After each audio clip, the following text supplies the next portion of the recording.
안녕하십니까. 제15회 전범위 모의고사 이제 1회차가 되겠죠. 모의고사 강평을 시작하도록 하겠습니다. 자, 첫 번째 문제 1번부터 보도록 할게요. 자, 관세법상 여행자 휴대폰에 대한 다음의 물음에 답하시오라는 내용입니다. 자, 물음 1번. 여행자 휴대폰에 대한 통관 예외 적용에 대해서 기술하고 면세 대상 휴대폰과 면세 대상이 아닌 여행자 휴대폰 수입에 대한 신고 규정에 대해서 기술하시오라는 내용이고, 두 번째는 면세 범위를 초과하는 여행자 휴대폰에 대해서 신고를 하지 않았을 때 적용되는 가산세에 대해서 기술하는 내용이죠. 자, 이렇게 하면은 9장의 내용이 되겠습니다. 자, 그리고 물음 3번 보니까 여행자 휴대폰을 유치할 수 있는 4가지를 쓰시오. 7장 5절 1관에 있는 내용인가요? 그죠? 7장에 있는 내용이 되겠죠. 자, 그리고 물음 4번. 면세 범위를 초과하여 수입하는 여행자 휴대품의 세액의 확정 방법과 현장 수납에 대하여 기술하시오. 2장과 관련된 내용이죠. 여행자 휴대품 중 면세 대상 물품 및 기본 면세 범위와 별도 면세 범위에 대해서 기술하시오. 4장과 관련된 내용입니다. 이렇게 이제 여행자 휴대품에 대한 주제를 가지고 관세법 전반에 걸쳐서 어떠한 규정들이 있는지 알아보는 그런 문제가 되겠는데요. 이거 말고도 플러스 9장의 뭐 지재권이라든지 아니면은 원산지와 관련된 내용이 있다라고 보시면 되겠고요. 그리고 장중에서 3장과 관련된 내용이 있죠. 3장 세율의 적용. 중에서 여행자 휴대폰 같은 경우에는 원칙적으로 간이세율이 적용될 수 있죠.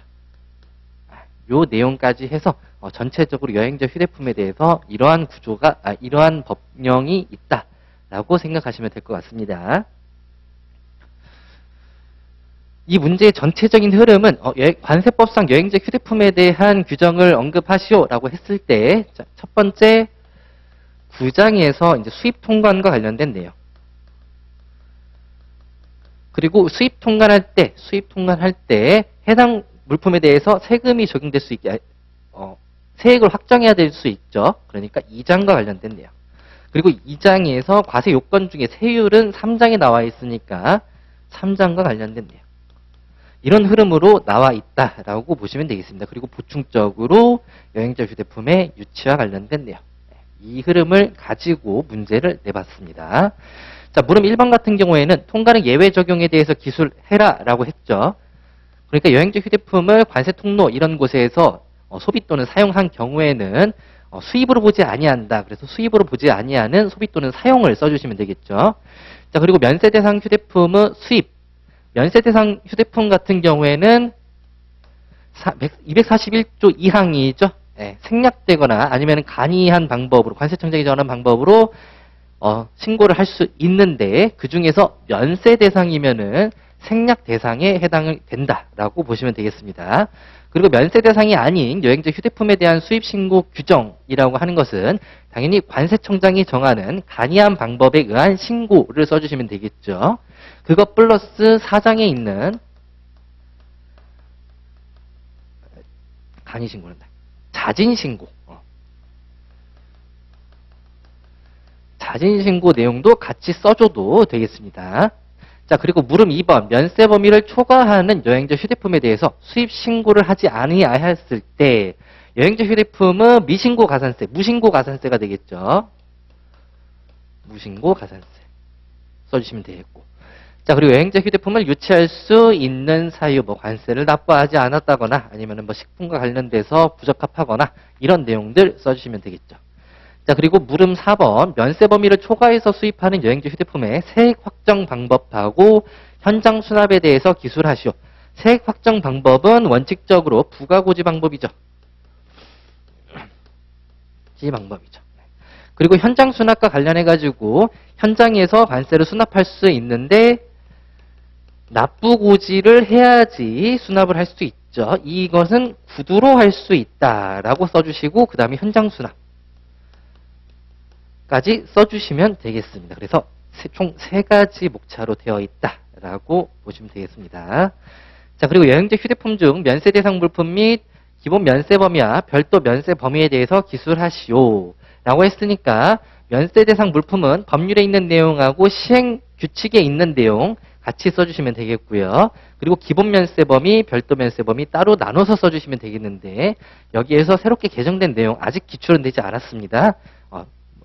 입국장 면세점하고 입국장 인도장과 관련해서 공제한 것을 면세 범위로 한다라는 부분 같이 기술을 해주셔야 되겠죠.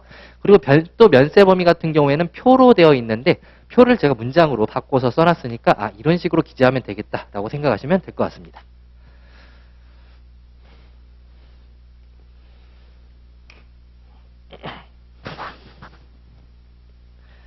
자, 관세법상 납세 의무자에 대한 다음의 물음에 대하여 답하시오라는 부분입니다. 자, 원칙적인 납세 의무자에 대해서 기술을 해주시면 되겠죠. 수입 신고하는 때의 화주, 그리고 화주가 불분명한 경우 이런 내용 써주시면 되겠고, 그 다음에 연대 납세 의무에 의 써주시면 되고, 법률에는 없는 내용이지만 수업 시간에 강조를 많이 했었습니다. 그죠? 관세법상 신고인이 부족세액을 연대하여 납부하는 조건에 대해서 설명하시오. 신고인이 부족세액을 연대해서 납부하는 조건이라고 하는 것은 수입신고 수리가 된 물품 아니면 반출 승인을 받아서 반출된 물품에 대해서 부족세액이 있는 경우 부족세액을 반드시 써줘야겠죠. 주소나 거소가 불분명하다 아니면은 신고인이 납세자를 명확히 하지 못한다. 그랬을 때 그 관세를 연대하여 납부할 수 있다. 라고 되어 있습니다.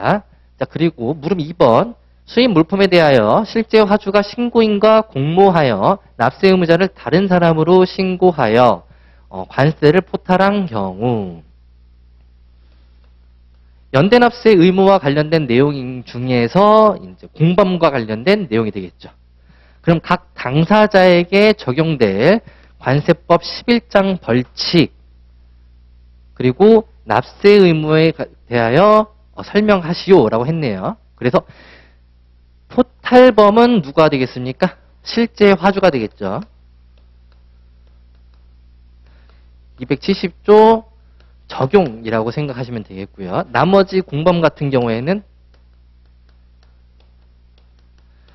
방조나 교사, 방조나 교사로 인해 가지고 정범으로 본다라고 써주시면 되겠습니다.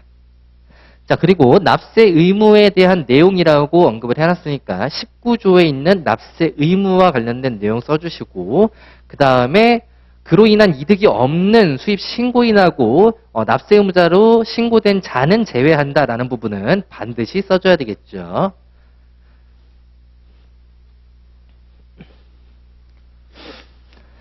자, 문제 3번. 관세법상 납세 담보에 대한 다음 물음에 답하시오. 납세 담보와 관련된 내용 전부 다 써주시면 되겠습니다. 네, 전부 다 써주시면 되겠습니다. 그리고 수출용 원재료에 대한 관세 등 환급의 소요량 정의, 그리고 소요량 사전심사 신청. 네, 간단한 내용인데 한 10점짜리 분량 정도 되거든요. 네, 그런데 20점짜리로 해가지고 여러분들이 좀 시간이 좀 넉넉하다라고 보시면 되겠죠. 자, 이것으로 해설은 마치도록 하겠습니다. 감사합니다.